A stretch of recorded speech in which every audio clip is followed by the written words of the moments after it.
Did you know that there's a way to tell if you love someone or something? Better yet, there's also a way if you're just simply tolerating that situation. And we're about to get into that. But first, we want to welcome you back to the Morgan Dialogues.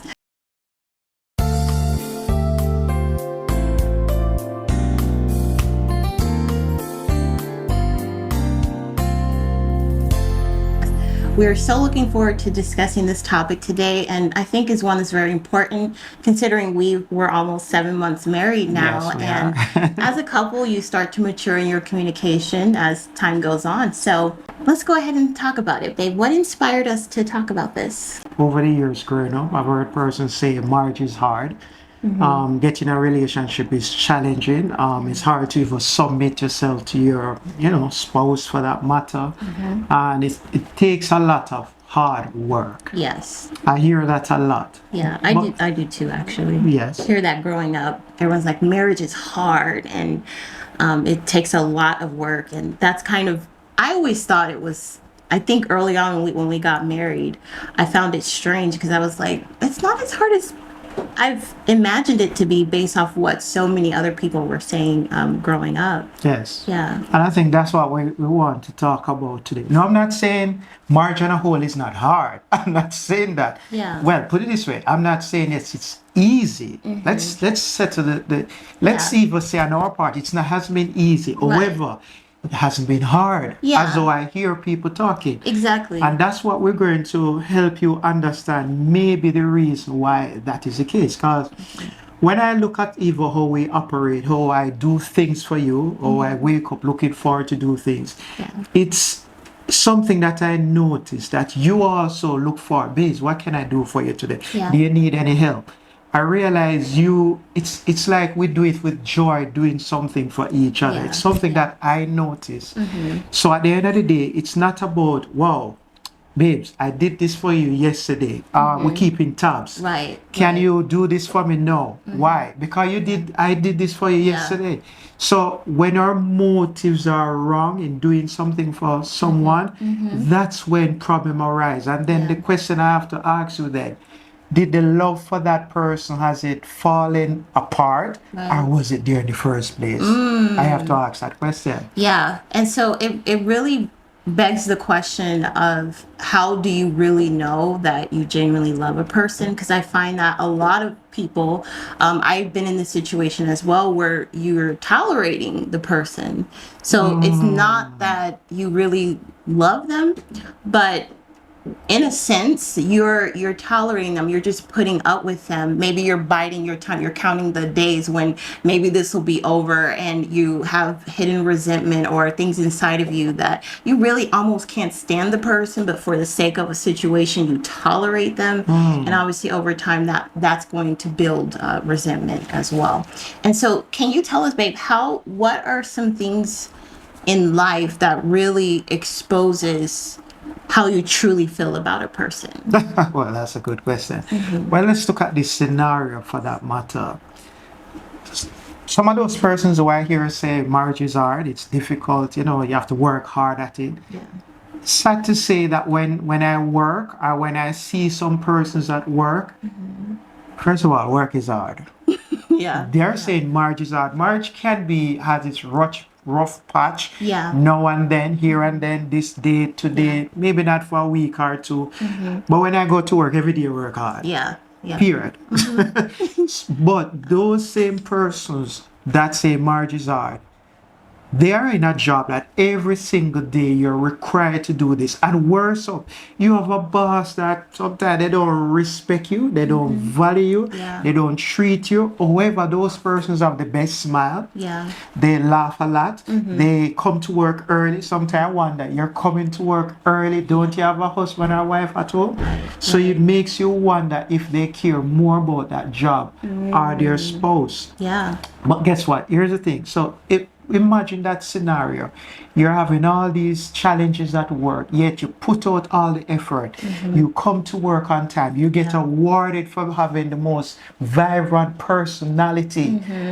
And then you say you're saying marriage is hard? Yeah. I think what's key about what you're saying is that when we go to work, we're at jobs where you have a lot of conflict at your workplace, whether it's with associates or your supervisor, your boss, and so on. But something that happens at work a lot is there's always something in place to help resolve the conflict, right? And so when you look at marriage or you look at relationships, friendships, people have different conflict resolution styles, and unlike work, you don't have a mediator, one person that's able to say, hey, let's bring you two together and let's talk about it. But in a marriage, when it's just two people, where's the mediator? Right? True. And we do have different conflict resolution styles. So you have, well, we're just saying that one of the ways you can determine if you love someone is when you're put through challenges, when your relationship is put through the fire.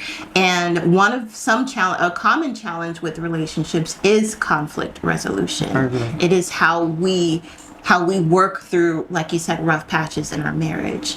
And I think where the rubber meets the road is when you have different styles. So for example, you might be someone that's like, I want to solve it right now, right here. We're not leaving this spot till everything's cleared up. Okay, well, before you go there, go in, because why would someone in the first place, before you go at those conflict resolution styles, why would someone in the first place want to resolve a relationship? Because if you think of it, that's one of the ways of saying that you love someone. Right. You want to resolve things. You want things to work out. Because if you're someone that probably chose wrong or based on the fact that you chose mostly for the outward appearance, make sure they have stuff, they have this, they have that, they have status, but then when you really get to meet that person, you're like, oh my gosh, it's not it. So the fact that you're willing to even start working, resolving, want to talk that out, that's a positive sign that, maybe I really treasure this person, what we have, because I want it to last. So that is one of the ways you can tell if you really, because think about it. Remember, hold your point. At a workplace, I remember there are times I may feel like, hey, I can't take this work. The treatment here is not good. So what that does is that I start looking elsewhere. I start sending out application elsewhere. However, there are times that I just love my job. Is it rough? Do I have a boss that say, hey, I don't care about you guys. If you guys don't like your finance, I've been there. Yet in the midst of that, I love my job. Right. Because I love my job, I just find ways to stay there. I find ways to resolve things. I try to find friends are going out, and sometimes we have like staff trip to enjoy myself in spite of what's happening. So the fact that you're willing to resolve something, you want to work it out, are not just tolerating them and say, hey, let's give up on this. That is one sign that you really care and love that person. So, that's true. Because I had an opposite experience, like where I loved my job, but because of all the ongoing conflicts and things that were happening, I started to resent the job, and now I was just tolerating going there. For example, I used to show up on time, or I'd be there super early, not even on time. But then as I started to develop this sort of not a grudge, but it just started to feel like a place I didn't want to be at. I started to time how late can I leave home.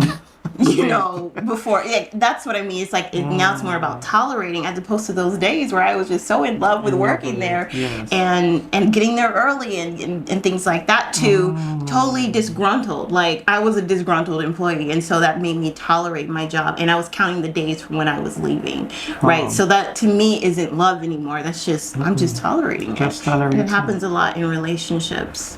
Very good point. So talk to me now. Let's get back to those who really love the person, they love what they have, they're willing to work out their indifferences. Can you talk to me about it? Yes. So everybody has their way of handling confrontation, or some people don't like it at all, so they would rather just sweep things under the rug, move on, like everything is fine.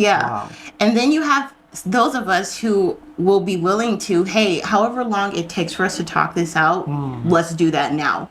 And then you have some of us that are like, let's just put a break right here and we'll solve this later. Maybe when our emotions are less riled up, and we'll come back and have a more civil conversation. So what do you do in a case where you both love each other, clearly? So, but if you have two different conflict resolution styles, where do you find the middle ground? Yeah. Well, that's a very good question, and I think it has a lot to do with communication. Because before something comes up, I remember the other day this happened to us. Yeah. I said, babes, well, the first time we had a disagreement, and then I was like, I didn't like how that ended. Then I said to you, babes, here's what. Whenever I see that we're at a point where we're not understanding each other, I'm going to say, can we continue this later? Can we do this at another time? Why? Because I realize that we're not understanding each other. I'm not looking at it your side, you're not looking at it from my side. So instead of just allowing that to escalate, I'm just going to say to you, babes, can we just take a break now and just move on? But does it work for everyone, or is that something? Why do you think people, in essence, no, I want it to work, no, I want to resolve? What do you think that means? I think it's because, like you said, you have to communicate with your spouse, your friend, whoever it is. You have to communicate to them in a way where there's compromise. So it's like, okay, fine. We both agreed, you and I both agreed that when our emotions are heightened, it's not a good time to really try and talk things out. Right? We want to calm down. But that's not my conflict resolution style. I prefer to talk it out right on the spot, however long it takes. Right? But then when your conflict resolution style is like, okay, I see things are getting heated, let's pause, that can be difficult. But what we did is we communicated how can we compromise? And what I end up telling you, right, is, well, instead of just telling me pause, let's stop here, hug me and give me a kiss and say, you know, babe, or how are you feeling right now? I'm not feeling so well. Because I noticed that you're not exactly feeling the same. And maybe if you're feeling that way too, like babe, I'm feeling uncomfortable. How are you feeling right now? And then I can say, yeah, I'm a little upset, I'm a little frustrated, but that works for me, right? It helps me to calm down and say, okay, he cares about me, he loves me, I love him, I care about him. So instead of us arguing and running the risk of having a longer day where we're not speaking to one another, let's try to find that middle ground here. And I feel like that works for me. It's like, okay, fine, even though I'm the person that wants to talk till my tongue falls out of my mouth, I will accept taking that break as long as there are cues that you still want me around, or you still care about me, and you're not invalidating or dismissing how I'm feeling. And I like the part that let's talk later, you need to talk later. Whenever you say that, it's important you do. Why? It comes down to, it's something that I notice why persons, on a whole, we as adults, we sometimes develop. No, I think you asked me that question. It was when you're yes, the other day. Question? Don't worry.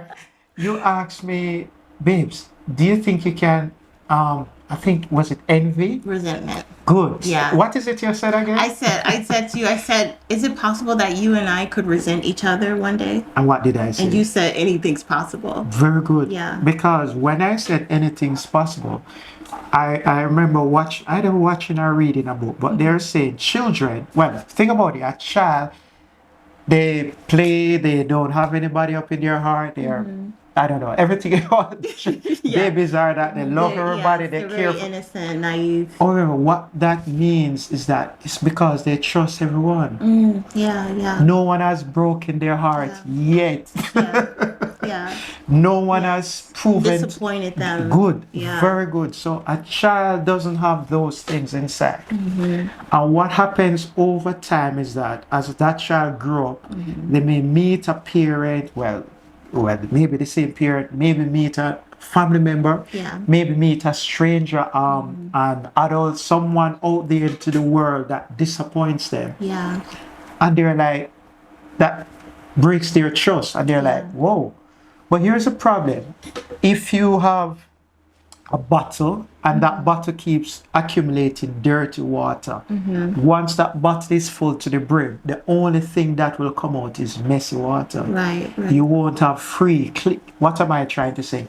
If we have feelings towards persons and we don't express it Yeah. soon, I'm going to say soon. That is why when you say, let's wait until later, babe, so reason this out. Yeah. It's important to reason it, settle it soon Yeah. than later. You can delay Yes, it, but yes. definitely sooner than later. Why? Because unresolved situation start to develop that envy, Yeah. hatred, malice, Yeah. and over time, Yeah. you wonder why this person said, Yeah. why we have argument next, Yeah. and then you wonder why they said that about me, Right. why they right. called me that name, Yes, why are they yes. bringing that up, Yeah. because it's unresolved conflict. So Yeah. that is why if you really love someone, the most important thing to do is to start with talking, resolving these issues, because just as us as adults, over time we're going to stop having trust in everybody, Right. like that Exactly. child. Yes. Yeah. Well, that's pretty spot on. And I think from here, I think we can segue into, what are some of the perspectives and insights and solutions, right, to assist people in working through conflict or through challenges with someone they truly love and care about. Because like we said, marriage is not a walk in the park. I think a lot of marriages that you see that are healthy, those couples had to go through a lot, work through it together, resolve it together, and say, what's the way forward? And I think that's why they're healthy, because they had to put in the effort to make that work. Yes. So conflict is going to be a part of your relationship, your marriage, your friendship, but it's how you both handle the conflict that's going to determine how long how long will this last, and do we truly love each other? Because what's really the motive? Are you just trying to be right, or do you really want to resolve things with the person that you love? And as you say that, it brings me to this quote that I heard, that it is better you lose that argument than to lose the relationship. Yeah. And I think Yeah. if I always say that in every situation, relationship, one person has to be the fire. Well, not so one. We both may be the fire, but let me correct that. One person has to be the water, and they have to choose to be the water. But here's one of our solutions. Yes. What happens when both persons decide to be the water? Yeah. What when both persons want to resolve the conflict? Yeah. What when both persons want to preserve that relationship rather than win that argument? Right. It's one thing when persons say that, hey, I love this person, I care for them, I do everything for them, I try to resolve conflict, I do everything that, that would make the relationship last. But then when I look at the other side of the table, the other person ain't doing that. Yeah.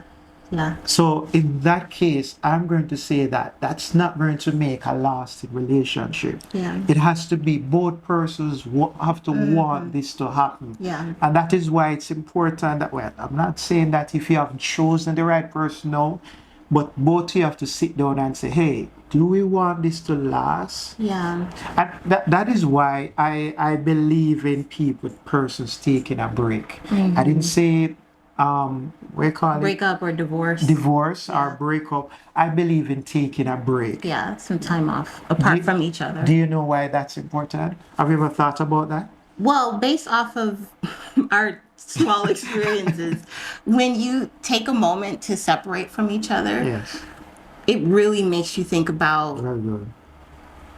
this person. Yeah.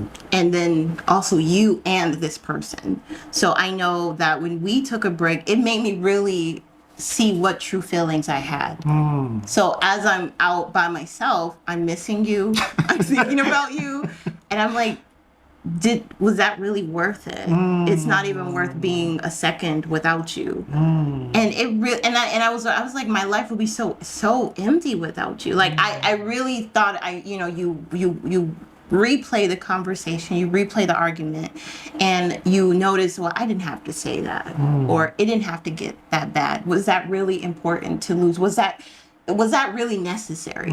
Because some things is not necessary. Some things, was it kind what I said? If it's not kind, why say it?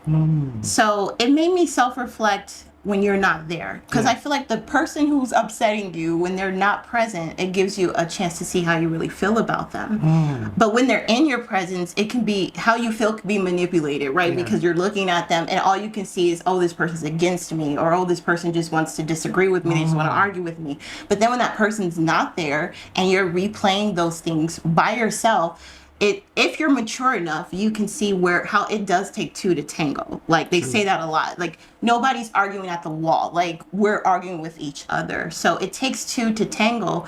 But then it's like, am I willing to accept my part in it, the responsible part that I played in elevating or making the argument worse? Yeah.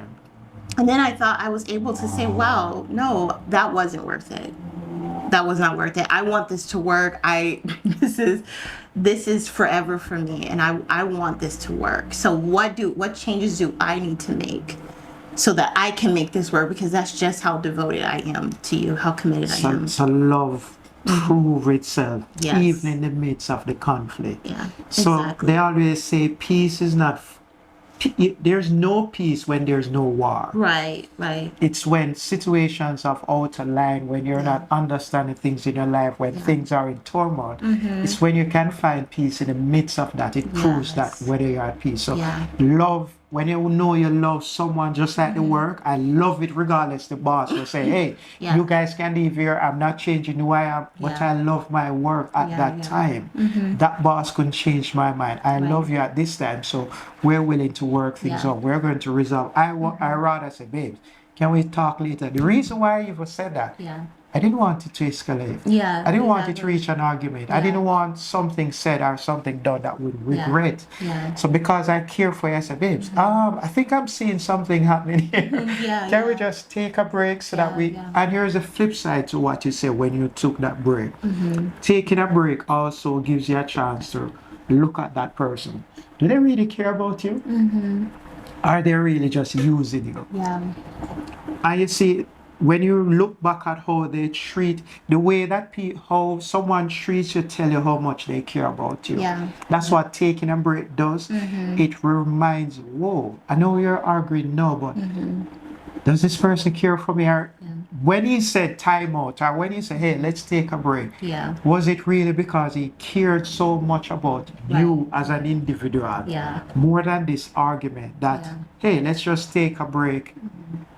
So that's something that's very powerful there. And I think it also underscores how a lot of us who don't like taking breaks, what tends to be our motive behind it is that we just want to be understood, we want to be vindicated, we want the other person to not believe certain things about us. And conflict is a battle of egos, right? Are we both willing to put it aside for the sake of our union? And there was a quote I remember reading from a book that says, we must be content with being misunderstood for a while. Because something is more necessary than that, and it's to understand other people. So I think when you think about our faith, that is something that our Lord teaches us to do, right? It's like when you love someone, you're willing to lay down your life for them. And laying down your life may not necessarily physically means dying for them, but it means dying to yourself, laying your life down. My feelings, I'm feeling at this time. Exactly. What I want. Absolutely. You need to understand me and what I'm saying. Exactly. Wow. You have to lay your life down for the person you love. And that's why I like that quote where it's like, it's better to lose the argument. It's better to just say, you know what, fine, you're right, than to lose that person. You remember when I wrote something on the here? And I wrote, so imagine we're here looking at each other and I write the number 6. I write 6 in the middle here, I write 6. What number are you saying? 9. Aren't you right? Yes. But what number did I write? 6. So I'm right. You're right. We're both right. Right. But there's only one right here. So there are times in an argument where we're each right in our own right.